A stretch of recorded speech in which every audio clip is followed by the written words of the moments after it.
오르간 전주에 맞춰 하나님께 재직 헌신 예배 드리겠습니다.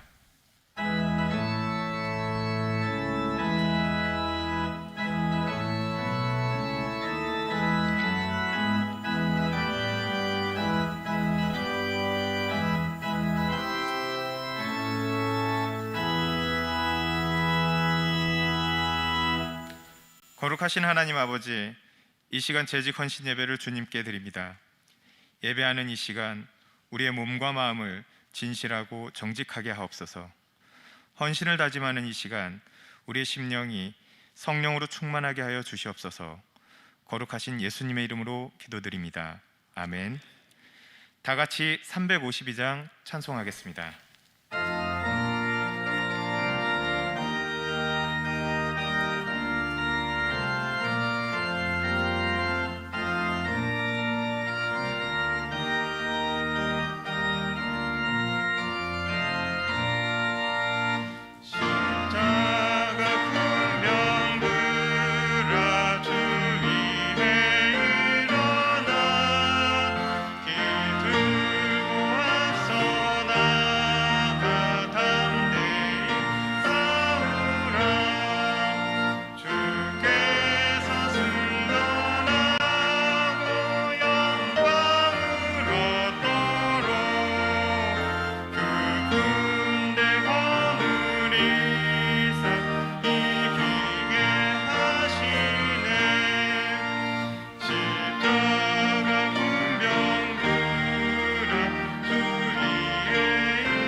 재직회 서기인 임종민 집사님께서 기도하겠습니다.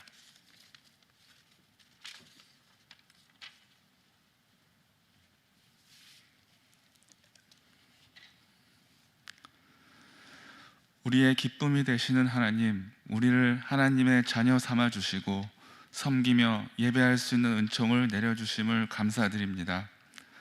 코로나19로 인하여 온 사회가 어수선한 가운데서도 늘 저희를 눈동자와 같이 지켜주시고 오늘 특별히 재직 헌신 예배를 허락하셔서 이 자리에 모이게 하시니 감사드립니다. 죄와 허물로 마땅히 죽을 수밖에 없는 저희들을 하나님의 거룩한 백성으로 구원하여 주셨건만 저희는 그 사랑과 은혜에 감사하지 못하며 세상과 타협하며 구별되지 못한 삶을 살아왔음을 고백합니다. 이 시간 저희를 하나님의 보혈로 깨끗게 하시고 저희의 심령을 변화시켜 주시옵소서. 늘 말씀과 기도가 충만한 하나님 보시기에 기뻐하시는 믿음의 삶을 살아가는 저희 모든 성도 될 수 있도록 인도하여 주시옵소서. 하나님, 오늘 재직 헌신 예배를 통하여 하나님께서 저희에게 재직의 직분을 맡겨주신 만큼 저희 재직들이 서로 협력하여 헌신하고 교회의 부흥 발전에 애쓰며 귀한 사명을 잘 감당하게 하여 주시옵소서. 재직의 직분에 순종하며 몸된 교회를 위하여 헌신 충성하는 일꾼으로 서게 하여 주시옵소서. 하나님, 지금 저희는 코로나19로 인하여 한 번도 경험하지 못한 일상 속에서 힘든 날들을 보내고 있습니다. 저희가 이 시기에 주변 이웃과 성도들을 다시 한번 돌아볼 수 있는 기회로 삼아주시고, 하루빨리 모든 일상과 예배가 회복되어 다시금 모든 성도들이 다 함께 모여 찬양하며 예배할 수 있는 날이 속히 올 수 있도록 역사하여 주시옵소서. 특별히 저희 교회가 먼저 기도하며 방역 지침을 잘 따르고 본이 되는 교회로 삼아 주시옵소서. 이 시간 말씀 주시는 김종선 목사님을 성령님께서 능력의 장중에 붙들어 주시어 상처받고 지친 영혼에 위로받는 말씀 듣게 하시고, 정성껏 준비한 손수연 유지 집사의 찬양을 기쁘게 받아 주시옵소서. 영상으로 함께 예배드리는 성도 한 사람 한 사람에게도 동일한 은혜를 주시길 원하오며, 우리를 죄에서 구원하여 주신 예수님 이름으로 기도드립니다. 아멘.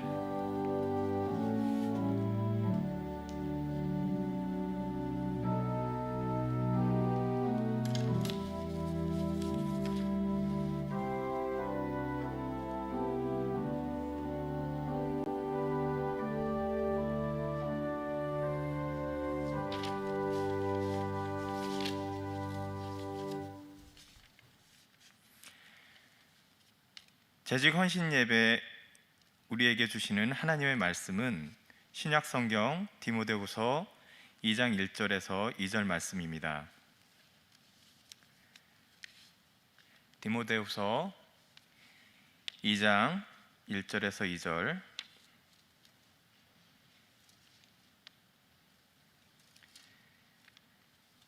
다 찾으신 줄 알고 제가 받들어 읽겠습니다. 내 아들아, 그러므로 너는 그리스도 예수 안에 있는 은혜 가운데서 강하고 또 내가 많은 증인 앞에서 내게 들은 바를 충성된 사람들에게 부탁하라. 그들이 또 다른 사람들을 가르칠 수 있으리라.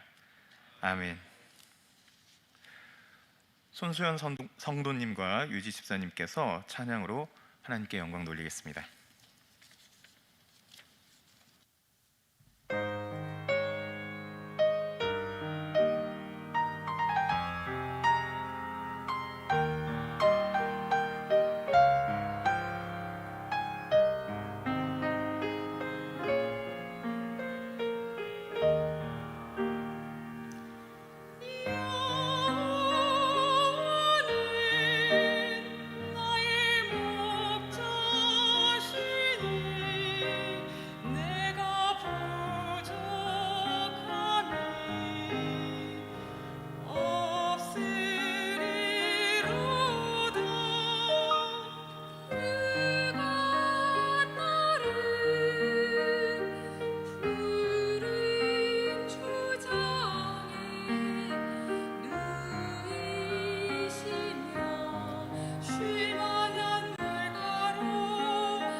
충성된 사람들에게라는 제목으로 김정선 목사님께서 하나님의 말씀을 전해 주시겠습니다.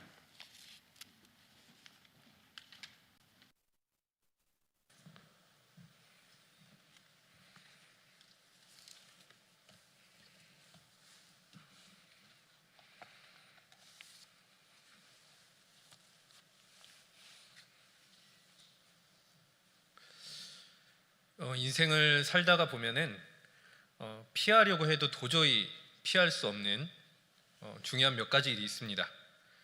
그 중에서 하나가 부임 설교입니다. 제가 일부러 피하려고 한 것은 아니지만 어쩌다 보니 기간이 미루어져서 한 달 만에야 여러분들에게 말씀으로 인사를 드리게 되는 것 같습니다. 어찌되었든 오늘 주어진 말씀을 통해서 하나님의 큰 은혜가 임하기를 간절히 바랍니다. 대부분의 여러분 분들이 많이 인사도 하고 또 저와 대면해서든 아니면 통화로든 이제 좀 알게 되었지만 잠깐 간략하게 제가 첫 설교이기도 하고 그렇기 때문에 좀 설명을 드리면요. 저는 김종선 부목사이고 3교구를 담당하고 있고요. 선교위원회와 전도학교, 작년일부의 나실그룹 등등등을 담당을 하고 있습니다. 특별히 제가 아직 성도님들의 얼굴이랑 이름을 이렇게 좀 매치를 시키는 데는 아직까지 좀 낯선 것 같습니다.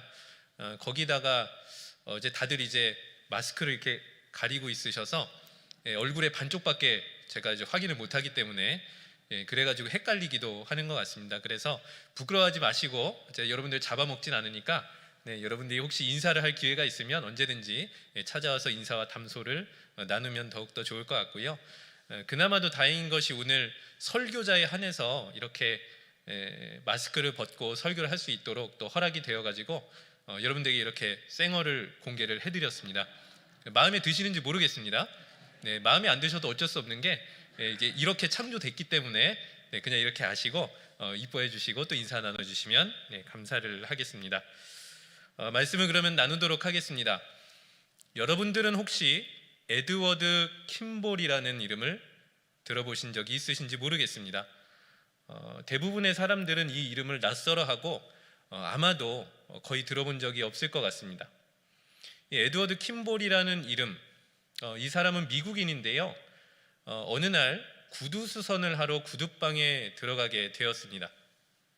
근데 그 구두방에서 정말로 최선을 다해서 열심히 콧잔등에 땀이 맺힐 정도로 열심히 구두를 수선하고 닦아주는 한 명의 청년을 보게 되었는데 그 청년이 너무나 마음에 들었던 거예요. 그래가지고 자기가 가지고 있는 가장 귀한 이야기를 들려주기 시작했습니다. 복음을 전했다라고 하는 것이죠. 여차저차 복음을 다 증거를 하고 그 청년은 그 자리에서 예수를 믿겠습니다, 교회를 다니겠습니다 라고 마음에 결심을 하게 되었는데 훗날에 그 청년은 미국 역사상 가장 많은 회심자를 일으켜 세운 유명한 복음 전도자 드와이트 무디였던 것입니다. 그러니까 에드워드 킴볼이 복음을 전했고 그리고 드와이트 무디는 그 복음을 듣고 예수 믿기로 결심을 했고 어차저차 하나님의 이끄심을 따라 충성되이 사역을 감당하다 보니까 또 다른 더 많은 사람들을 그리스도 예수를 증거하는 수많은 복음 전도자로 세워지게 되었다라고 하는 이야기죠. 중요한 것은 우리가 이 이야기에서 드와이트 무디는 에드워드 킴볼을 반드시 기억하고 있었을 것이라는 것입니다.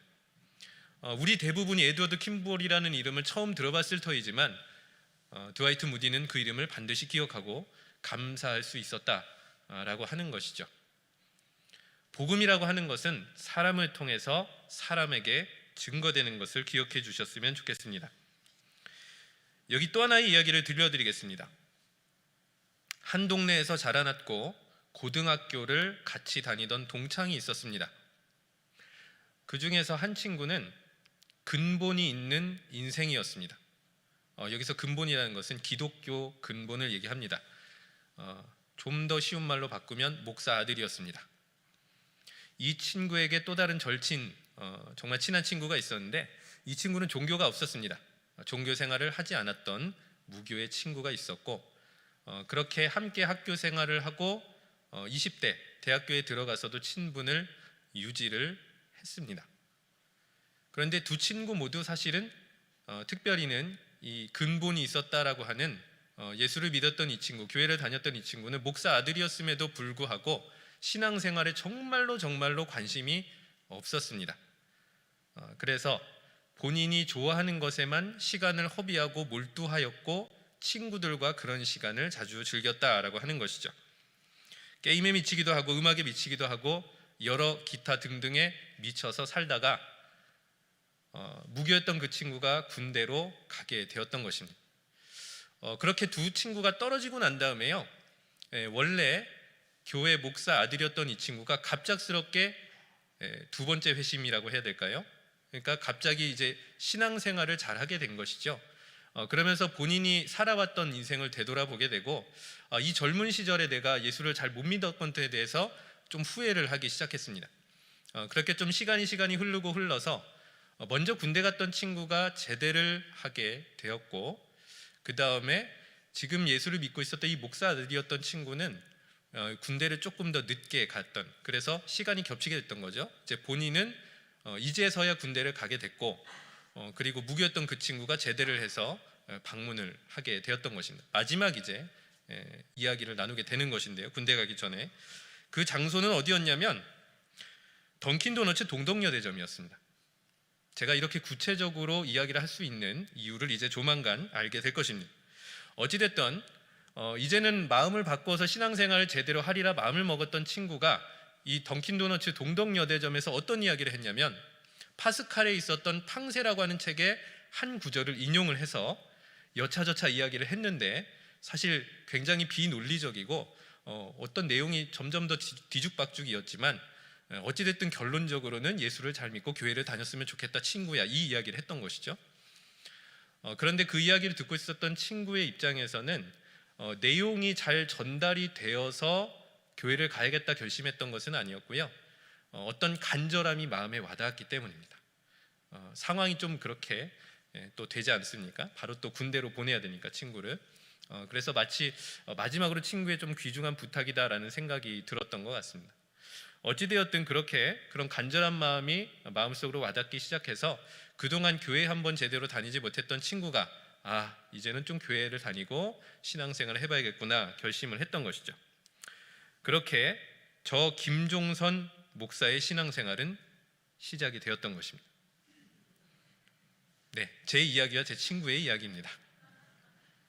네, 게임에 미쳤었고 음악에 미쳤었던 시절이 있었습니다. 인생의 의미와 가치를 찾지 못해서 그저 하고 싶은 일만 찾아서 살던 그 젊었던 시절에 그래도 다행인 것은 친구를 통해서 제가 복음을 듣고 교회를 다닐 수 있었다라고 하는 것입니다. 자, 그러면 그 다음에 어떤 일이 일어났을까요? 두 친구 모두 신대원 동기를 입학을 하게 됐습니다. 네, 저도 그리고 친구에게도 해당된 일이죠. 그리고 저는 이 자리에서 설교를 하고 있고요, 그 친구는 현재 독일에서 조직신학을 유학 생활을 하고 있습니다. 아마도 제 설교는 듣지 못할 것입니다. 시간차도 있고 기타 등등 제가 전혀 알리지 않습니다. 그러나 오늘은 특별한 날 부임 설교이기 때문에 제 친구 이야기를 조금 더 소상히 나누었던 것입니다. 제가 드리고 싶은 말씀은 이것입니다. 믿는 사람을 통해서 믿는 사람이 나온다라고 하는 것입니다. 믿는 사람은 어느 날 하늘에서 갑자기 뚝 떨어지는 것이 아닙니다. 먼저 믿는 사람이 복음을 전하고 그 사람을 위해서 기도하고 양육하고 교회로 이끌어 주었기 때문에 또 다른 믿는 사람들이 세워질 수 있다는 것을 기억해 주셨으면 좋겠습니다. 호랑이는 죽어서 가죽을 남깁니다. 그리고 사람은 죽어서 이름을 남기죠. 그렇다면 교회는 무엇을 남길 수 있겠습니까? 영등포교회의 유산은 무엇입니까? 예수를 잘 믿는 그리스도인, 충성된 사람들을 남기게 되는 것입니다.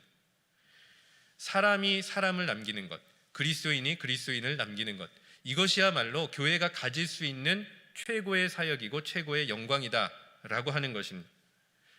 에드워드 킴볼의 이름을 아무도 기억해 주지 않지만 그 에드워드 킴볼의 입을 사용하셔서 드와이트 무디를 세워주셨던 하나님의 위대한 역사가 일어날 수도 있다라고 하는 것이고, 이것은 오늘 우리 믿는 모든 사람에게도 일어날 수 있는 일이다라고 하는 것입니다. 본문은 바울의 입을 빌어서 이 교회가 지속해야 될 믿는 사람들을 남기는 일에 중요성에 대해서 이야기를 하고 있습니다. 먼저 오늘 이 디모데 후서의 주인공이라고 할 수 있는 두 사람의 이야기를 잠깐만 나누어 보겠습니다. 편지를 보낸 사람은 바울입니다. 그리고 이 편지를 처음 받아본 사람은 디모데입니다. 그런데 당시 바울은 굉장히 어려운 상황에 처해 있었다라고 알려져 있습니다. 당시 바울은 두 번째로 옥에 갇혔다라고 학자들은 추정을 하고 있는데, 이 옥에 갇힌 시기가 대략적으로 주후 64년에서 65년 정도로 보여집니다. 그냥 이렇게 이야기하면 무슨 일이 있었는가 생각을 하실 텐데요. 네로 황제라고 들어보셨습니까? 이 네로 황제가요, 본인이 다스리던 이 로마라는 이 도성이죠. 이 도시에 커다란 화재가 났을 때 인기가 갑자기 떨어지자 또 다른 계책을 세우기 시작합니다. 이 네로 황제 때문에 이런 무시무시한 일이 일어났다, 신의 저주다, 이런 소문이 퍼지니까 이걸 덮기 위해서 이 화재의 원인을 그리스도인에게로 돌리기 시작했던 것이죠.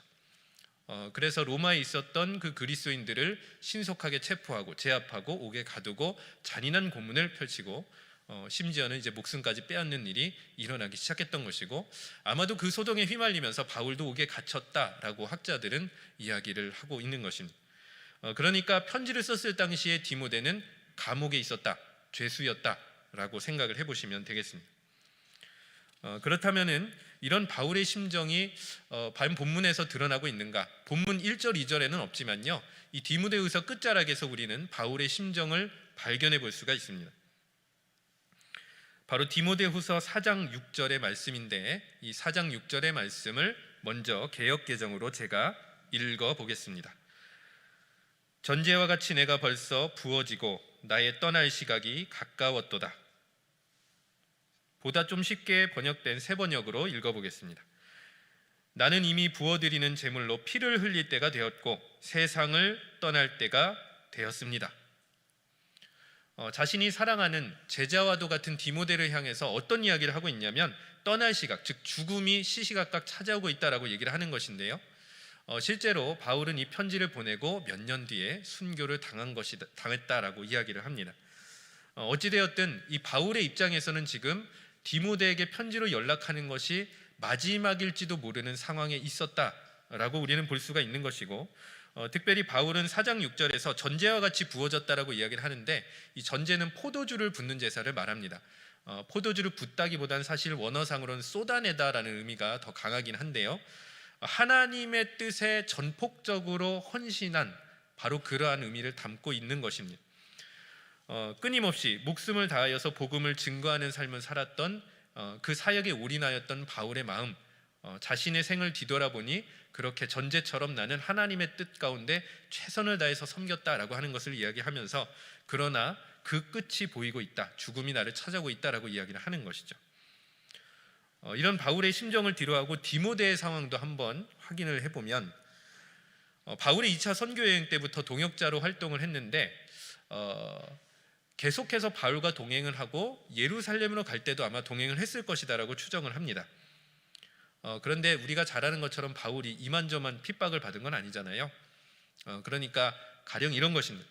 바울이 침뱉음을 당하거나 두드려 맞거나 아니면 핍박을 당하거나 쫓겨났을 때 바로 그 옆자리에 누가 있었냐면 디모데가 있었다. 자, 이 얘기는 함께 고생했다, 함께 이 어려움을 같이 겪어왔다, 그렇게 두 사람의 관계를 생각을 해볼 수가 있는 것입니다. 그렇기 때문에 오늘 본문의 1절 말씀을 보면은요, 내 아들아 라고 시작을 하는 이 친밀한 단어 안에는 다음과 같은 몇 가지 의미가 있을 수도 있습니다. 같은 뜻을 위해 수고하고 있는 동지라든지 믿을 만한 동역자라든지 동고동락한 사이라든지 아니면 조금 더 줄여서 영적인 전우다라는 것입니다. 그러니까 바울과 디모데가 그처럼 아주 긴밀하게 연결이 되어 있고 하나의 목적, 하나님의 뜻을 섬기기 위해서 함께 고생하고 함께 일하였다라는 의미를 담고 있는 것이죠. 바울은 죽음을 앞둔 상황에서 이 디모데를 통해서 자신이 지금까지 지켜왔던 사역이 디모데의 손을 통해서 계속해서 되물림되기를 소망하면서 편지를 썼는데, 그 구체적인 내용을 사실은 오늘 1절과 2절에서 이야기를 하는 것입니다.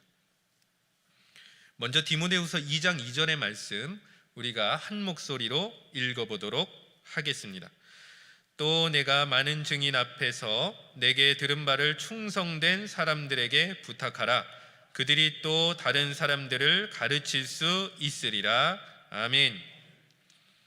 사람들에게, 또 다른 사람들을, 그냥 흘려 지나갈 수 있는 단어이지만요, 이 사람들이라는 단어에 주목해 보셨으면 좋겠습니다. 여기서 이 사람들이라고 하는 것은 일종의 매개체인 것입니다. 무언가를 전달하기 위해서 세워진 존재인 것이죠. 자, 그러면은 무엇을 전달하기 위해서 존재하는 것이겠습니까? 2절의 앞선 부분을 보면은 또 내가 많은 증인 앞에서 내게 들은 바를 충성된 사람들에게 부탁하라라고 이야기를 하는 것이죠. 그러면 그 증인들 앞에서 들었던 것, 바울을 통해 증인들 앞에서 디모데가 들었던 것은 결국 디모데를 구원의 길로 이끌었던 복음을 얘기하는 것입니다. 그리고 이 복음이 바울에서 디모데에게로 전해졌고, 디모데는 이제 충성된 사람들에게 전달을 하고, 그 충성된 사람들은 후반부에 보면은 또 다른 사람들에게 이 복음을 들려주고 가르치는 일, 이 일들이 계속해서 일어나야 될 것을 이야기를 하는 것이죠. 가치 있는 물건을 아무에게나 맡길 수는 없습니다. 그래서 은행에 가보면요, 개인금고라는 게 있는데, 그러니까 반드시 잃어버리지 말아야 될 아주 소중한 가치를 가진 물건을 별도로 보관을 해두는 거죠. 그래가지고 뭐 암호도 걸어놓고 보관료도 아주 비싸게 지불을 해서 보관을 하는 것입니다. 이런 것처럼 복음의 가치가 그토록 귀중하다면 이 복음의 가치대로 살아내고 이 복음의 가치를 알아서 증거할 수 있는 충성된 사람들에게 맡기는 것이 마땅한 일인 것입니다. 바울은 그렇게 본인이 신뢰하였던 동역자인 디모데가 그 일을 담당하기를 원했고, 디모데는 바울이 죽은 이후에서라도, 바울의 사역이 멈춘 그 순간에서라도 충성된 사람들을 통해서 그 일을 계속해서 맡겨나가기를 원하는 것입니다. 이 이야기는 이렇게 바꿔볼 수가 있습니다. 이 충성된 사람들이 존재하였기 때문에 오늘날 우리 교회가 있다라고 하는 것이죠. 교회의 생존과 교회의 존재와 교회의 계속된 이 교회 사역들의 그 배후에는 복음을 계속해서 지켜나가고 전달했던 누군가가 충성된 사람이 있었기 때문에 교회가 존재해 왔다라고 하는 것입니다. 이렇게만 얘기를 하면은 이게 나와 무슨 상관인가 할 듯 싶어서 영등포 교회를 통해 예를 들어봤으면 좋겠습니다. 저는 비록 교회에 대해서 거의 지금 아는 지식이 많이는 없지만 제가 유심히 두 곳을 찾아보았습니다. 교회 역사를 포문을 여는 두 서술문이었습니다. 1897년 12월 25일 교회 역사는 이렇게 증언하고 있습니다. 영등포에 사는 고순익 등 몇 사람이 예수를 영접하여 세문안교회 잔다리교회에 다니기 시작하다. 이것이 첫 번째 서술이었습니다. 그리고 두 번째 서술은 이렇습니다. 1903년 3월 5일 언더우드 선교사의 인도하에 허학서, 고순익, 김상옥 등이 허학서의 사가에서 예배 드리다. 우리가 그냥 책을 보면서 넘어갈 수도 있는 구절일 수도 있으나 우리는 여기서 아주 중요한 몇 가지 사실을 확인해 볼 수가 있습니다. 영등포 교회의 역사는 복음을 듣고 예수를 믿는 사람으로부터 시작이 되었다라고 하는 것입니다. 그렇기 때문에 1897년의 서술은 몇 사람이 예수를 영접하여 교회에 다니기 시작하다. 다시 얘기해서 언더우드 선교사를 통해서 복음을 듣고 예수를 믿기로 결정한 사람들, 교회에 다닌 사람들의 존재에 대해서 이야기를 하는 것이고, 그 다음에 두 번째 서술은 약 5년 이상 시간차를 두고 서술이 되었는데 이제는 지역교회가 세워지는 것이죠. 영등포 교회가 세워졌던 그 시작을 이렇게 이야기를 하는 것입니다. 언더우드 선교사의 인도하에 허학서, 고순익, 김상옥 등이 예배를 드리다라고 하는 것입니다. 자, 그러면은 이 5년 안에 어떤 일이 일어났겠습니까? 서술되어 있지는 않지만 처음 믿은 사람들이 복음을 받은 다음에 가만히 있지 않고 증거해서 5년 뒤에는 또 다른 사람들이 모여가지고 예배를 드렸다라고 하는 것이죠. 그러니까 복음을 계속해서 전달한 사람들이 있었기 때문에 영등포 교회가 시작될 수 있었고 지속될 수 있었고 오늘 이 순간까지도 존재할 수가 있었다라고 하는 것입니다. 이 말을 개인적으로는 이렇게 바꿔볼 수가 있겠죠. 누군가가 나에게 복음을 들려주지 않았다면 나는 그리스도인이 될 수가 없었을 것이고 영등포 교인이 될 수도 없었을 것입니다. 자, 저는 처음 서두에 저에게 복음을 들려줬던 한 친구를 이야기를 여러분들과 함께 나누었습니다. 그렇다면 여러분들은 어떻습니까? 여러분들에게도 가족이나 친구 중에서 복음을 들려준 사람이 있지 않았느냐라고 하는 말입니다. 바로 이러한 사람들이 오늘 이 교회를 계속해서 지켜나가고, 그리고 이 교회가 존재할 수 있도록 후원하는, 그리고 그렇게 사역하는, 섬기는 사람들이라, 충성된 사람들이라 하는 것입니다. 바울은 이어서 디모데후서 2장 19절에서 다음과 같은 말을 들려주고 있습니다. 디모데후서 2장 19절 제가 읽어드리도록 하겠습니다. 복음으로 말미암아 내가 죄인과 같이 매이는 데까지 고난을 받았으나 하나님의 말씀은 매이지 아니하리라. 여기에서 본인은 복음 때문에 죄인처럼 매여 있는 상황이지만 하나님의 말씀을 매이지 않는다라고 이야기를 하거든요. 자, 이거는 어떤 이야기냐면요, 자기는 이제 감옥에 갇혀서 복음을 편하게 증거할 수 없지만 이 감옥 밖에는 누가 있냐면 바울 2가 있고 바울 3이 있고 바울 4가 있고 디모데가 있고 충성된 사람들이 있어서 계속해서 그 사람들을 매개로 하여서 복음이 전파되고 있기 때문에 자기 자신은 비록 감옥에 갇혔지만 하나님의 말씀은 매이지 않는 상태로 계속해서 이 사람들, 충성된 사람들을 통해서 전달되어 가고 있는 상황이다라고 믿음으로 확신하며 고백하고 있는 것이죠. 복음을 맡아서 가르치고 전하고 이 복음에 합당하게 살아가려고 하는 사람들이 있었기 때문에 바울은 감옥에 갇힌 상황에서도 안심할 수가 있었던 것입니다. 오늘 우리 모두는 누군가가 전한 복음을 듣고 이 자리에 서 있을 수가 있습니다. 그리고 오늘 우리는 누군가가 전한 복음을 듣고 예수 그리스도를 믿기로 결심을 했고, 그리고 영등포 교인으로 살아가고 있는 것입니다. 우리 모두 그러한 은혜를 받은 것입니다. 이제는 저와 여러분들이 복음을 맡아두고 있습니다. 그렇다면 우리는 어떻게 충성스러운 사람들처럼 이 복음을 증거하며 살아갈 수가 있겠습니까? 우리에게 이 주어진 복음을 우리 안에만 가두어두는 것이 아니라 증거해야 된다. 바로 이것이 충성된 사람들에게 주어진 사명이요 임무다라고 하는 것을 오늘 바울은 디모데에게 강력하게 이야기를 하고 있는 것입니다. 혹자는 이런 질문을 할 수가 있을 것입니다. 목사님, 다 좋습니다. 복음을 전해야 됩니다. 이것이 우리의 사명입니다. 그러나 코로나 시대입니다. 어떻게 해야 됩니까? 여러분들 그것이 궁금하시다면 예배가 끝난 다음에 반대편 안내 데스크에서 전도학교에 대한 안내문을 꼼꼼하게 읽어보셨으면 좋겠습니다. 네, 이것이 마지막 PR이 될 것입니다. 특별히 올해 전도학교에서는 바로 이 온라인 시대에 복음을 증거하는 일이 어떠한지를 한번 실습해보면서 연구하는 시간을 가지려고 하는 것입니다. 제가 이렇게까지 이야기하는 이유는 절대로 오늘 전도학교 신청자가 없었기 때문은 아닙니다. 네, 그러나 한편으로는 제가 전도학교 담당이기 때문에 이런 자리를 빌어서 딱 한 번만 여러분들과 나누고 싶어서 이렇게 이야기를 하는 것입니다. 자, 어찌되었든 다시 본문으로 돌아가겠습니다. 충성된 사람들, 그들이 바로 교회를 세워갔다라고 하는 것입니다. 이 충성된 사람들이란 자기가 맡고 있는 이 복음을 그대로 두지 아니하고 끊임없이 전달하고 가르치는 사람을 이야기를 하는 것입니다. 그런데 복음을 맡아서 전하고 가르치려면 우리 힘만으로 되는 것은 아니죠. 이제 우리가 본문 1절의 말씀으로 돌아가 보려고 합니다. 본문 1절의 말씀을 제가 여러분들에게 읽어드리겠습니다. 내 아들아, 그러므로 너는 그리스도 예수 안에 있는 은혜 가운데서 강하고. 아멘. 2장의 첫 포문을 여는 구절인데요, 바로 이 구절에서 내 아들아 라고 이야기를 하면서 그리스도 예수 안에 있는 은혜 안에서 강하라 라고 이야기를 하고 있습니다. 여기서 이 번역된 원어, 이 강하고의 번역된 단어의 원어가 뒤나모라고 하는 단어입니다. 원문 전체로 보면은 이제 엔디나모라고 하는 단어인데, 엔이라는 단어와 뒤나모라고 하는 단어의 합성어입니다. 그런데 이 뒤나모가 어떤 뜻이 있냐면 강하게 하다라고 하는 뜻이 있다고 합니다.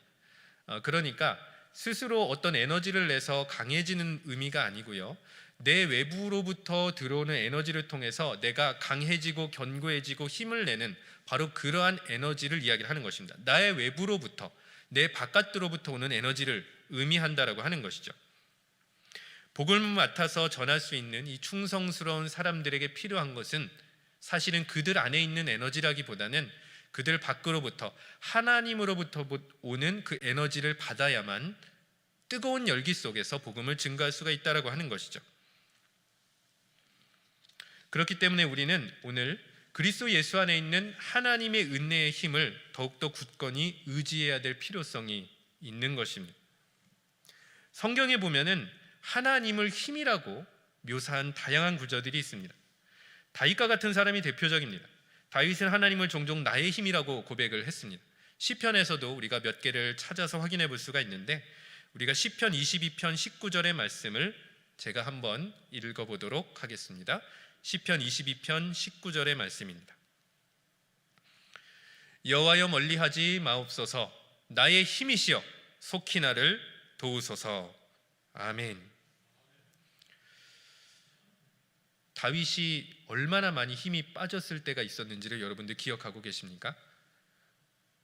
아들을 잃어버린 적이 있었고요, 아들의 반역을 겪어본 적도 있었고, 충성스럽게 섬기던 왕에게 배반을 당해서 수없이 많은 세월을 동굴과 광야를 전전하며 다녔을 때가 있었습니다. 찬란했던 시절도 있었지만 고생했던 시절은 그만큼 있었던 것이 다윗의 인생이었습니다. 살다 보면은 당연히 힘들 때가 있지 않겠습니까? 그런데 그 힘들 때라는 것은 결국 이런 뜻이 있는 것 같습니다. 내 힘이 전부 다 빠져버려서 주어질 상황에 맞설 수가 없는 거죠. 힘을 내야 된다는 것은 머리로는 알고 있는데 실제로는 힘이 나지 않는 것입니다. 막다른 골목에 다다른 것처럼 힘이 나지 않을 때가 있습니다. 에너지가 다 빠지고 소진되고 지쳐버렸던 바로 그때, 다윗은 시시각각 그러한 때를 경험하고 살았는데, 그때마다 다윗이 잊지 않고 한 가지 고백했던 것은 하나님께서, 여호와께서 나의 힘이시다라고 했던 것입니다. 하나님께서 다윗을 지탱해 주셨던 것입니다. 아들을 잃어버렸을 때도 그 마음을 위로해 주셨고 솔로몬을 갖게 하셨습니다. 그리고 그가 사울왕에게 쫓겨서 이렇게 수도 없이 많은 세월을 광야를 배회하며 그리고 동굴을 배회하며 살았을 때도 큰 위기 가운데 하나님께서 구원의 손길을 베풀어 주셨습니다. 하나님의 힘으로 살아갔고 하나님의 힘으로 왕까지 되었던 것입니다. 하나님의 은혜로 살아갔던 것이 다윗의 인생이었는데, 오늘 우리도 마찬가지일 것입니다. 우리가 복음을 맡은 자로서 복음대로 살아가기 위해서 애쓰려고도 하고 복음을 전하려고도 하는데 걸림돌이 얼마나 많습니까? 전도하려고 하면은 마음만 먹어도 가슴이 턱 막힐 때도 있고요, 아니면 하나님의 뜻대로 복음대로 합당하게 살려고 하는데 하다 보니까 잘 안 되는 거죠. 마음만 먹고 행동으로 잘 옮겨지지 않아서 낭망할 때도 있을 것입니다. 그럴 때마다 여러분들 내 안에 있는 힘을 찾으려고 하지 마십시오. 하나님께서 여러분들에게 부어주시는 새로운 힘을 갈망하시기를 바랍니다. 다시 한번 이 말씀을 시편 22편 19절을 여러분들에게 읽어드리겠습니다. 여호와여 멀리하지 마옵소서, 나의 힘이시여 속히 나를 도우소서. 아멘. 말씀을 정리해 보도록 하겠습니다. 그리스도인은 복음을 듣고 예수 그리스도를 구주로 영접한 사람입니다. 이 말은 이 복음을 들려준 사람이 먼저 있었고 나는 그 복음을 들은 사람이다, 복음에 빚진 사람이다 라고 새롭게 해석을 할 수가 있는 것입니다. 그리고 내게 복음이 주어진 이유, 복음이 맡겨진 이유는 이 복음을 나만 갖고 있으라고 하는 것이 아니라 이 복음을 아직 듣지 아니한 다른 사람들에게 전달하고 증거하고 가르치라는 사명이 같이 붙어 있는 것입니다. 그리고 바울은 이러한 사람들을 디모데를 향해서 무엇이라고 명명하냐면 충성된 사람들이다. 다시 얘기해서 복음을 다른 사람들에게 끊임없이 가르치고 전하려고 하는 사람들, 복음대로 살려고 하는 사람들을 충성된 사람들이라고 하는 것이죠. 교회가 해야 될 일이 이러한 충성된 사람들을 끊임없이 남겨가는 것입니다. 충성된 사람들이 교회에 있다면 교회의 미래는 소망이 있는 것입니다. 영등포 교회의 소망이 어디 있느냐라고 했을 때 우리는 바로 그 충성된 사람들을 향해 손가락을 가리키면 되는데, 사실 바라기는요, 누군가를 향해 그렇게 손가락을 가리키는 게 아니라 나 자신을 향해서 그렇게 해보았으면 좋겠습니다. 그러나 이런 중차대한 사명, 복음을 증거하는 사명을 섣불리 감당할 수는 없습니다. 이 사명에 응답할 수 있는 근원적인 힘이 하나님의 은혜로부터 나온다는 것을 기억해 주시기를 바랍니다. 특별히 오늘 재직 헌신 예배입니다. 이 자리에 동참해 주신 재직 여러분들, 여러분들이 듣고 믿기로 결심한 그 복음은 여러분들을 통해서 전해지기로 맡겨진 것임을 기억해 주시기를 바랍니다. 여러분들이 이 사명을 진지하게 응답하고자 일어서신다면 하나님 감당해 보겠습니다. 증거해 보겠습니다. 그리고 이 복음대로 살아가 보겠습니다. 결단하신다면 바로 그렇게 결단하고 증거하는 그 자리에 하나님의 풍성한 은혜의 역사가 일어날 줄로 믿습니다. 기도하겠습니다. 거룩하시고 자비로우신 하나님 아버지, 복음을 맡은 충성된 사람들로부터 세워지고 그리고 계속해서 유지해 왔던 이 영등포 교회가 이제는 복음을 듣는 일에서 멈추지 아니하고 가르치고 전하는 사명에 충성할 수 있는 한 해가 될 수 있도록 인도하여 주시옵소서. 이 자리에서 예배드리는 심령들, 그리고 무엇보다도 헌신을 다짐하며 나온 재직들을 기억하여 주시고 이 복음 증거의 사명을 잘 감당할 수 있도록 은혜를 한량없이 베풀어 주시옵소서. 이 모든 간구를 우리 주 예수 그리스도의 이름으로 기도드립니다. 아멘.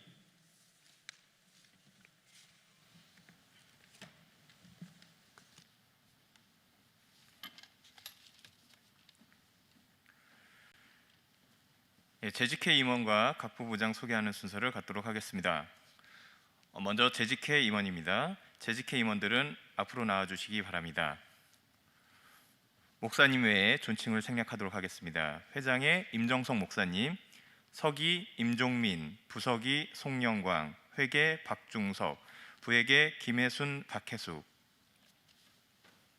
잠시 앞으로 나와주시기 바랍니다.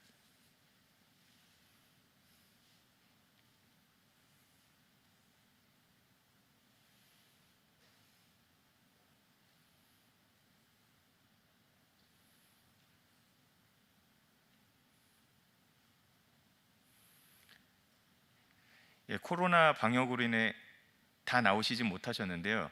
박수로 격려해 주실 때 인사하겠습니다.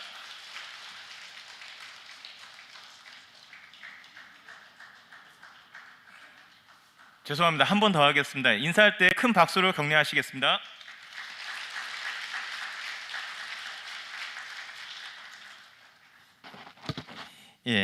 들어가 주시기 바랍니다. 이어서 각 부부장 소개가 있겠습니다. 각 부서 부장님들은 앞으로 나와 주시기 바랍니다. 예배부장 노명래, 음악부장 김동휘, 홍보출판부장 설강욱, 영상방송부장 최병용, 전도부장 김수경, 선도부장 이유선, 새가족부장 변신조, 기독교학교부장 김수경, 전도학교부장 장혜련, 말씀학교부장 유성호, 사회부장 한대경, 친교부장 정순래, 상례부장 서경봉, 혼례부장 한갑선, 문화부장 최만호, 체육부장 김창민, 카페부장 김영순, 교육 1부장 김두혜, 교육 2부장 임수용, 장년교육부장 유재학, 총무부장 김홍갑, 재정부장 장종국, 관리부장 백성호, 차량관리부장 임요훈.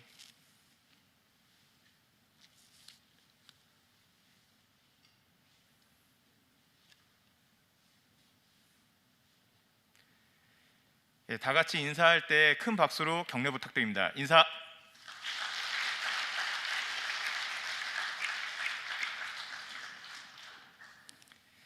맡겨진 일 잘 감당할 수 있도록 성도님들의 많은 기도 부탁드립니다. 다음은 신입재직 소개가 있겠습니다.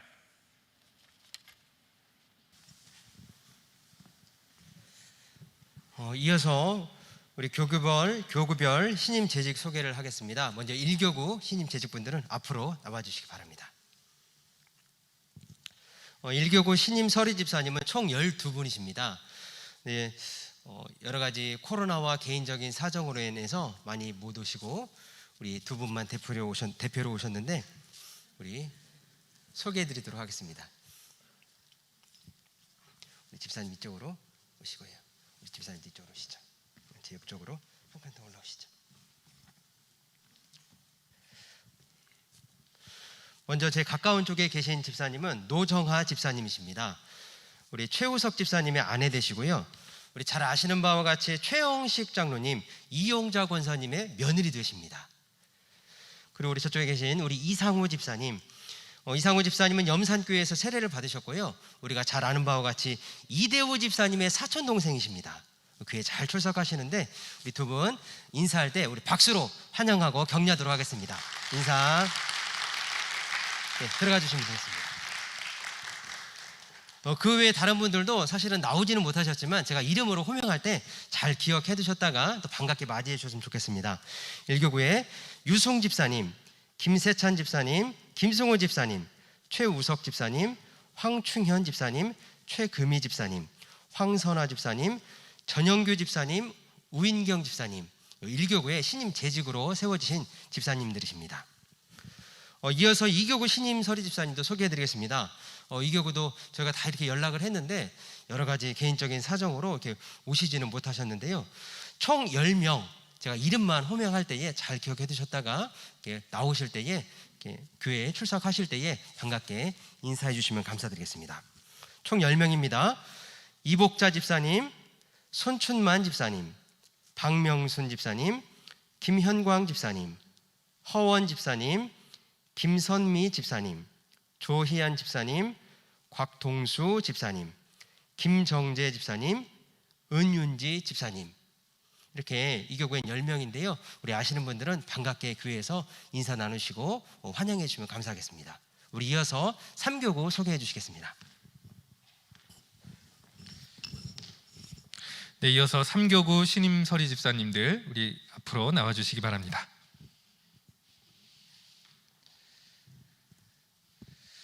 여러분들 잘 모르시겠지만요, 이게 앞자리로 이렇게 나와서 선다는 게 어마어마한 이제 부담이 있어요. 저도 지금 설교 직후에 지금 아직도 지금 심장 소리가 제 귓가에 지금 울리고 있습니다. 이분들을 오죽하시겠습니까? 그러니까 여러분들이 너무 째려보지 마시고 사랑을 담아서 바라봐 주시면 감사하겠습니다.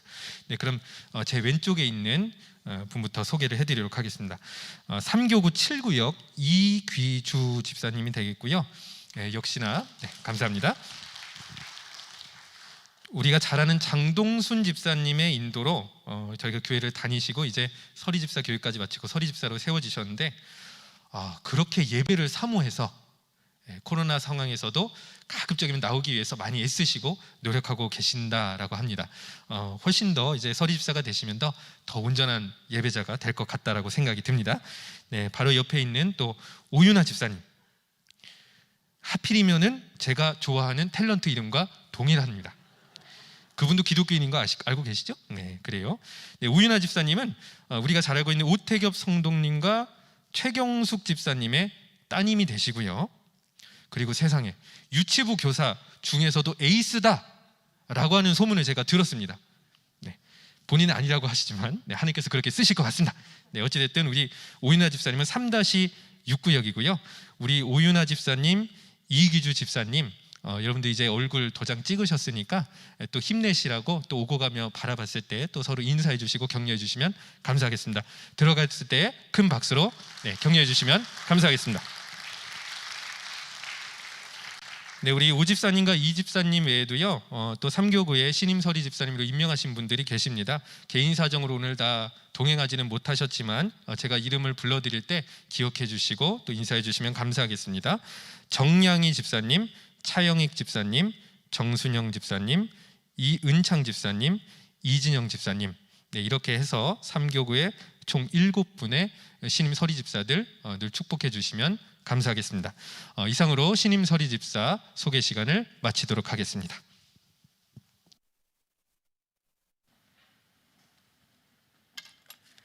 네, 목사님께서 교회 소식 전해 주시겠습니다.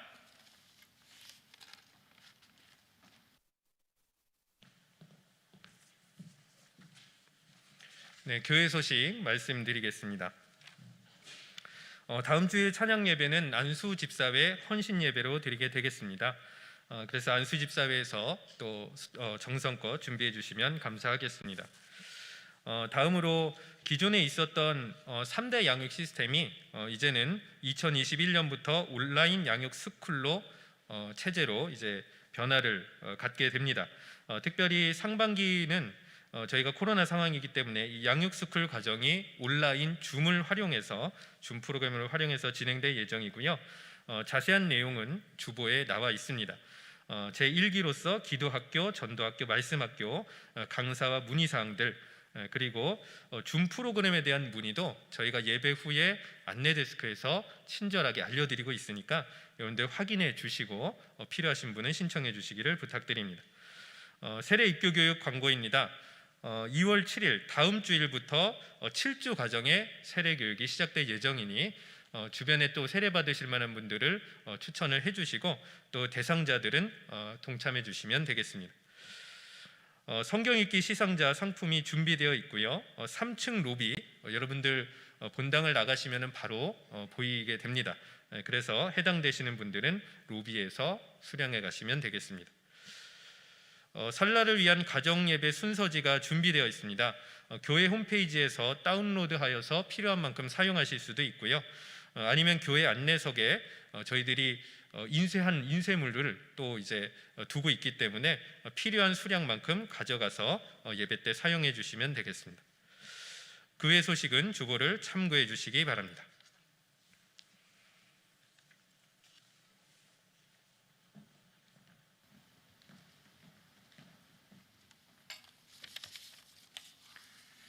다 같이 333장 하나님께 찬양 드리겠습니다.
담임 목사님께서 축도하심으로 죄직회 헌신 예배를 마치겠습니다. 이제는 우리 구주 예수 그리스도의 은혜와 하나님 아버지의 사랑과 성령의 교통하심이 오늘 말씀을 들으며 하나님께 충성된 증인, 복음에 충성된 증인으로 또 교회 역사 속에 충성된 증인으로 살기로 다짐하며 예배를 드리고 마치기 전에 고개를 숙인 사랑하는 모든 재직들 머리 위에와 예배 참석한 모든 성도들 위에, 우리 영등포 교회 위에와 이 땅의 모든 교회 위에 이제로부터 영원토록 함께 하시기를 간절히 축원하옵나이다. 아멘.